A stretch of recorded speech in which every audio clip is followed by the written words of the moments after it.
వెళ్ళాలంటే ఏరోప్లేన్ లో వెళ్ళాలి, అండమాన్ వెళ్ళాలంటే షిప్ లోనే వెళ్ళాలి, ఇండియా వెళ్ళాలంటే ట్రైన్ లోనే వెళ్ళాలి, ఇండియా వెళ్ళాలంటే ట్రైన్ లోనే వెళ్ళాలి. పరలోకం వెళ్ళాలంటే, నీవు పరలోకం వెళ్ళాలంటే ఒకటే మార్గం, మార్గం ఆ మార్గమే యేసయ్యా.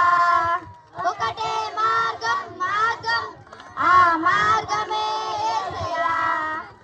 అమెరికా వెళ్ళాలంటే ఏరోప్లేన్ లో వెళ్ళాలి, అండమాన్ వెళ్ళాలంటే షిప్ లోనే వెళ్ళాలి, ఇండియా వెళ్ళాలంటే ట్రైన్ లోనే వెళ్ళాలి, ఇండియా వెళ్ళాలంటే ట్రైన్ లోనే వెళ్ళాలి.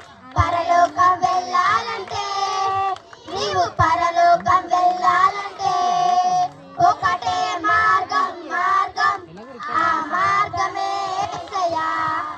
ఒకటే మార్గం, మార్గం ఆ మార్గమే యేసయ్యా. అందరికీ క్రిస్మస్ శుభాకాంక్షలు.